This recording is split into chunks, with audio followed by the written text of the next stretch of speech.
شراب کے اڈوں پہ جانے کے لیے ٹائم، فلمیں دیکھنے کے لیے ٹائم. جس رب نے زندگی دی، جس رب نے دولت دی، جس رب نے قوت دی، جس رب نے بولنے کی زبان دی، جس رب نے دیکھنے کی آنکھیں دی، جس رب نے سب کچھ دیا، دھوکہ دینے والے لوگوں کے لیے ہم نے اتنا وقت دیا، لیکن اس اللہ کے لیے جس نے ہر نعمت ہمیں دی، اس اللہ کے لیے ٹائم نہیں. آج مسلمان دھڑلے سے کہتا ہے معاشرہ ایسا ہو گیا ہے، ہم لوگ جو ہے نماز سے اتنا دور ہو گئے ہیں، ہر کام کریں گے لیکن نماز نہیں. دوستوں کے لیے وقت نکالیں گے، اللہ کے لیے نہیں. فالتو کی عیاشی کرنے کے لیے، فالتو کی باتیں کرنے کے لیے، دنیا داری کے لیے وقت ہے، مسجد کے لیے نہیں، قرآن کے لیے نہیں، اللہ اور اس کے رسول کے لیے نہیں، جہنم کے لیے نہیں، اپنے آخرت کے لیے نہیں. ہم لوگوں کے یہی حالات ہے، چاہے مرد ہو یا عورت ہو. عورتیں کہاں سیدہ پاک کی طریقے پہ چل رہی، نہ مرد نبی پاک کی سنت پہ چل رہے. حضرات گرامی چند منٹ کا ویڈیو، اس کو دیکھیں اور جانے سیدہ کائنات نے کیسے زندگی گزاری اور رسول اللہ نے کیسے جو ہے زندگی گزاری. رسول اللہ نے بے نمازیوں کے لیے کیا کیا جو ہے انجام خطرناک فرمائے، اور جو نماز کے پابند ہے اس کو اللہ اور اس کے رسول کی بارگاہ سے کیا انعام ملتا ہے. السلام علیکم ورحمۃ اللہ وبرکاتہ. آپ حضرات دیکھ رہے ہیں بیان ریئیکشن چینل. آپ تمامی حضرات سے گزارش ہے چینل کو ضرور سبسکرائب کریں. ویڈیو پسند آئے تو اپنے دوستوں احباب کو ضرور لوگوں کو اللہ کیسے عذاب دیتا ہے. آئیے اللہ اکبر. میرے آقا صلی اللہ علیہ وسلم کے دیوانوں، اللہ کے حبیب، ہم سب کے آقا غیب دا نبی صلی اللہ علیہ وآلہ وسلم ارشاد فرماتے ہیں کہ جب کسی بے نمازی کو اس کی قبر میں رکھا جاتا ہے جس نے نماز نہیں پڑھی. آج یہ بات عام ہے، جب نماز کا ذکر ہوتا ہے لوگ سوچتے ہیں یہ تو مولوی صاحب کی بات ہے کہ وہ تو نماز کا ذکر کریں گے. مگر ایک بات یاد رکھیں، نماز چھوڑ کر کوئی سچا مسلمان ہو ہی نہیں سکتا. بے شک حق فرمائے. مسلمان بننے کے لیے نماز ضروری ہے. بے شک حضور اکرم صلی اللہ علیہ وآلہ وسلم کے صحابہ کہتے تھے کہ ہم نبی کے دور میں مسلمانوں کو نماز سے پہچانتے تھے کہ جو نماز پڑھتا ہے وہ مسلمان ہے، جو نماز نہیں پڑھتا وہ مسلمان نہیں ہے. بے شک یہ بات ہے. بڑے پیر کی 11ویں کرنے والوں، ہم کہتے ہیں غوث پاک کی 11ویں ہم کرتے ہیں. کبھی سوچا اگر نماز نہیں پڑھتے تو غوث پاک اس کو قبول بھی کرتے ہیں کہ نہیں کرتے؟ اللہ اکبر. میں نے غوث پاک کے ملفوظات میں یہ بات پڑھی، پتہ نہیں لکھنے والے نے کہاں تک انصاف کیا، لیکن یہ بات موجود ہے. دھیان سے سننا.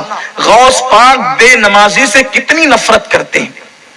غوث پاک کے دل میں بے نمازیوں سے محبت نہیں ہے بلکہ نفرت کتنی ہے. غوث پاک بے نمازیوں کو کتنا برا جانتے ہیں. سرکار غوث العالم دستگیر پیران پیر کا فرمان ہے، فرماتے ہیں اگر تم رستہ چل رہے ہو، رستے سے آ رہے ہو اور تمہارے پاس راستے میں ایک کتا گندگی میں بھرا ہوا آ رہا ہے اور ایک بے نمازی آ رہا ہے، اب تمہیں دونوں کے بیچ سے گزرنا ہے. اب آپ کو یا تو کتے کی طرف ہٹنا پڑے یا تو بے نمازی کی طرف ہٹنا پڑے، تو تم ہٹو گے کدھر؟ تو فرماتے ہیں جو گندگی میں بھرا ہوا کتا ہے اس کی طرف ہٹ جانا، مگر بے نمازی کی طرف مت ہٹنا. اس لیے کہ کتے کی جو نجاست ہے اگر وہ تمہارے جسم پہ لگ گئی تو اس کو آپ تھوڑے سے پانی سے دھل کر پاک ہو جاؤ گے، لیکن بے نمازی کی نحوست اگر تم پر پڑ گئی تو اس کو دنیا کے کوئی سمندر کا پانی دھو نہیں سکے گا. آپ مجھے بتائیں کہ بے نمازی سے اتنی نفرت غوث پاک کر رہے ہیں اور ہم لوگ مسجدوں کو ویران کر چکے ہیں. ہمارے پاس نماز کے لیے وقت نہیں ہے، دوستوں کے لیے ٹائم، ماں باپ کے لیے ٹائم، کھیل کود کے لیے ٹائم، جوا کھیلنے کے لیے ٹائم، شراب کے اڈوں پہ جانے کے لیے ٹائم، فلمیں دیکھنے کے لیے ٹائم. جس رب نے زندگی دی، جس رب نے دولت دی، جس رب نے قوت دی، جس رب نے بولنے کی زبان دی، جس رب نے دیکھنے کی آنکھیں دی، جس رب نے سب کچھ دیا، دھوکہ دینے والے لوگوں کے لیے ہم نے اتنا وقت دیا، لیکن اس اللہ کے لیے جس نے ہر نعمت ہمیں دی اس اللہ کے لیے ٹائم نہیں. آج مسلمان دھڑلے سے کہتا ہے مولانا ٹائم نہیں ملتا نماز کے لیے.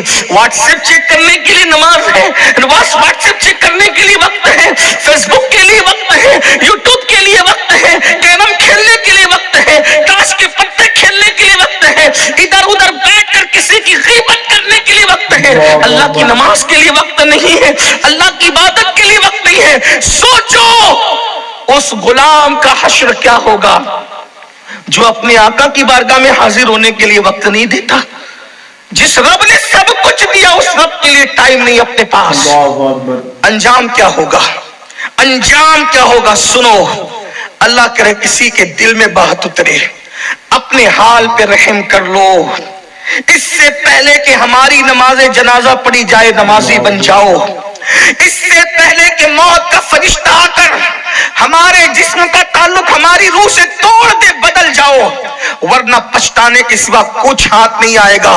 یہ بڑے بڑے مکانات, یہ بڑی بڑی کاریں, یہ بڑا بڑا بینک بیلنس, یہ بڑی بڑی جائیداد, یہ کھیتیاں سب یہی رہے گی.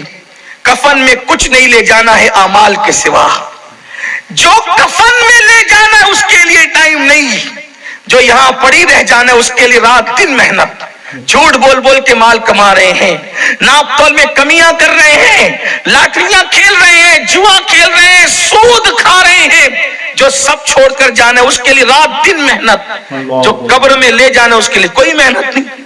تو اپنے سچے نبی نے فرمایا, میری ماں اور بہنوں کی بھی خاص توجہ, یہ بات صرف مردوں کے لیے نہیں ہے, یہ عورتوں کے لیے, ہر انسان کے لیے ہے. میرے آقا فرماتے صلی اللہ علیہ وآلہ وسلم کہ جب بے نمازی کو اس کی قبر میں رکھا جاتا ہے تو 99 سانپ, 90 پر 9, 99 سانپ اس کی قبر میں ڈال دیے جاتے ہیں اللہ کی طرف سے. 99 سانپ, یہ کوئی کہانی قصہ نہیں, یہ کسی عام انسان کی بات نہیں, یہ اللہ کے رسول کا فرمان. اور نبی کا کی حدیث کا انکار کرنے والا اور مذاق اڑانے والا مسلمان نہیں ہو سکتا. اپنے نبی نے فرمایا, اپنے سچے رسول نے فرمایا, 99 سانپ اللہ اس کی قبر میں مسلط کرتا ہے. اور ان سانپ کی طاقت کا عالم کیا ہے؟ ارشاد فرمایا وہ جو 99 سانپ ہیں اس میں سے ایک ایک سانپ کی قوت کا حال یہ ہے کہ اگر وہ سانپ کسی پہاڑ پہ ڈنک مار دے تو پہاڑ ریزہ ریزہ ہو جائے. اگر وہ سانپ دنیا میں پھونک مارے, پھنکار دے, تو اس کی گرمی سے سارے انسان مر جائے. ایک سانپ اتنی طاقت والا ہے. ایسے طاقتور 99 سانپ بے نمازی کی قبر میں مسلط کیے جاتے ہیں. اس نے اگر فجر کی نماز نہیں پڑھی تھی تو ظہر تک وہ سانپ اس کو ڈستے رہتے ہیں. اللہ اکبر. پھر ظہر نہیں پڑھی تھی, عصر تک وہ سانپ اس کو ڈستے رہتے ہیں. مغرب نہیں پڑھی تھی, مغرب تک کے وہ سانپ اس کو ڈستے رہتے ہیں. عشاء نہیں پڑھی تھی, اللہ اکبر, مغرب نہیں پڑھی تھی, عشاء تک سانپ ڈستے رہتے ہیں. عشاء نہیں پڑھی تھی, فجر تک سانپ ڈستے رہتے ہیں. یہ ڈسنے کا سلسلہ اللہ اکبر اس وقت تک چلتا رہے گا جب تک اللہ چاہے گا. اب آپ مجھے بتائیں, اگر چھوٹا سا کیڑا ہمیں ڈنک مار دے, اگر چونٹی ہمیں کاٹ لے, کتنی تکلیف ہوتی ہے, کتنا درد ہوتا ہے. بچھو ڈنک مارے, اس اللہ نہ کرے کسی کو کبھی بچھو نے کاٹا ہو, جن کو کاٹا ہو ان کو پتا ہوگا کہ پورے جسم میں ایک انگار سی ہو جاتی ہے, ایک جلن سی ہو جاتی ہے. دنیا کا بچھو, کھیت کا بچھو ایک ڈنک مارے تو انسان ایسے تڑپتا ہے اور ایسے بلکتا ہے کہ اللہ اکبر, اس کو قرار نہیں آتا.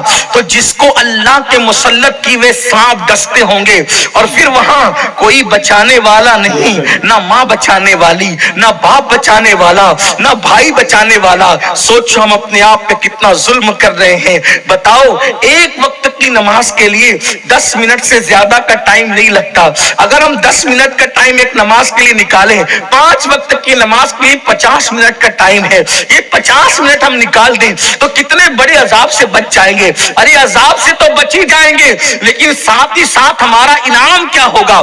ہماری قبر کو انشاءاللہ نماز کی برکت سے جنت کے باغوں میں سے باغ بنا دیا جائے گا. بلکہ حدیث پاک میں آتا ہے جب نماز پڑھنے والے کو اس کی قبر میں رکھا جاتا ہے, نماز پڑھنے والے کو اس کی قبر میں رکھا جاتا ہے تو وہ کیا دیکھتا ہے کہ سورج غروب ہو رہا ہے. ہر بندے کو جب قبر میں رکھا جاتا ہے تو کیا دیکھتا ہے کہ کہ وہ سورج غروب ہو رہا ہے یعنی عصر کا وقت ہوتا ہے تو جو نمازی ہوتا ہے وہ کہتے ہیں فرشتوں سے ہٹو ہٹو, ابھی میں نے عصر کی نماز نہیں پڑھی ہے, کیونکہ اس کو نماز کی عادت ہوتی ہے. وہ کہتے ہیں بعد میں باتیں ہوگی, پہلے مجھے عصر کی نماز پڑھ لینے دو, میری نماز جاتی ہے. اور فرشتوں کو اللہ کہے گا اب پوچھتے کیا ہو, دیکھتے نہیں کہ میرا بندہ میرا کتنا وفادار ہے, اس لیے اس کے لیے جنت کا بستر لگا دیا جاتا ہے. اور اس بندے کے لیے جنت کا بستر لگا دیا جاتا ہے. اور اس بندے کے لیے جب جنت کا بستر لگتا ہے تو وہ دیکھتا ہے کہ ایک دلہن اس کی قبر میں موجود ہے, ایک دلہن اس کی قبر میں موجود ہے. بھائی چھوڑ کر چلے گئے, بچے چھوڑ کر چلے گئے, دوست چھوڑ کے چلے گئے, احباب چھوڑ کے چلے گئے, سب چھوڑ کر چلے گئے. وہ پریشان تھا لیکن دیکھتا ہے کہ دلہن اس کی قبر میں موجود ہے. کہتا ہے آپ کون ہے؟ تو وہ گھونگھٹ اٹھا کر کہتی ہے میں تیری نماز ہوں. جب میرا وقت آتا تھا تو تو سب کو چھوڑ دیتا تھا, آج تجھے سب نے چھوڑ دیا ہے تو تیرا دل بہلانے کے لیے اللہ نے مجھے تیری قبر میں بھیجا ہے. اور قیامت تک میں تیرا ساتھ دیتی رہوں گی, تیرا دل بہلاتی رہوں گی. اس لیے میرے عزیز بھائیوں, سفر میں رہو تو بھی نماز پڑھو, گھر پہ رہو تو بھی نماز پڑھو, خوشی ہو تو بھی نماز پڑھو, غم ہو تو بھی نماز پڑھو. اور یاد رکھنا, یہ مت سوچنا اللہ میری قبول کرے گا کہ نہیں کرے گا, یہ بات دماغ سے نکال دو, یہ بات دماغ سے نکال دو. میں ان پڑھ ہوں, میں جاہل ہوں, میں تو دیہاتی ہوں, میں تو گوار ہوں, وہ میری قبول کرے گا کہ نہیں کرے گا. واللہ اس کی بارگاہ میں زبانیں نہیں دیکھی جاتی, اس کی بارگاہ میں تو دل کے جذبات دیکھے جاتے ہیں. جب کوئی بندہ دل سے جھک جاتا ہے ایک ہی سجدے پر اللہ اس کو جنت کی بشارت عطا کر دیتا ہے. یہ ایک سجدہ جسے تو گرا سمجھتا ہے, یہ ایک سجدہ. اللہ اکبر, یا رسول اللہ, یا علی. یہ ایک سجدہ جسے تو گرا سمجھتا ہے, ہزار سجدوں سے دیتا ہے آدمی کو نجات. آج کل جہاں مرد نماز سے دور ہے, میری مائیں اور بہنیں بھی کوسوں دور ہے.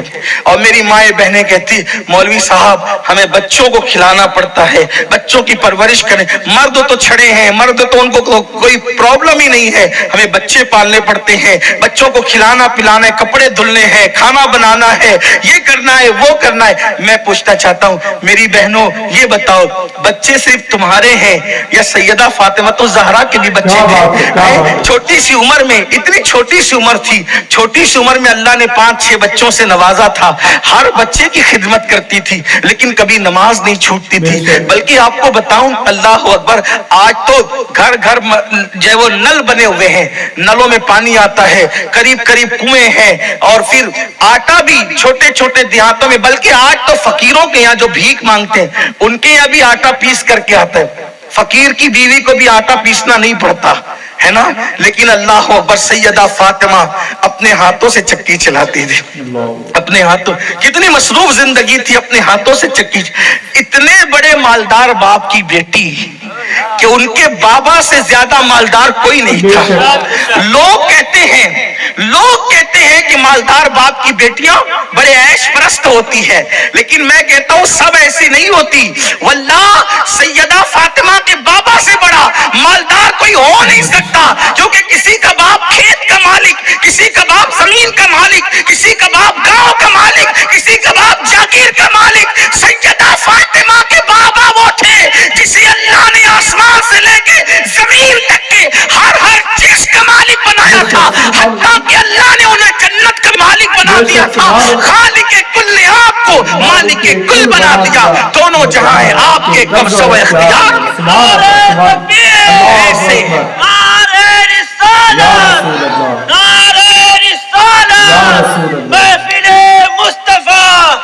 ایسے مالدار باپ کی بیٹی, ایسے مالدار باپ کی بیٹی, ایسے دولت مند باپ کی بیٹی, جس کے بارے میں میرے امام نے کہا آسما خان, زمین خان, زمانہ مہمان, صاحب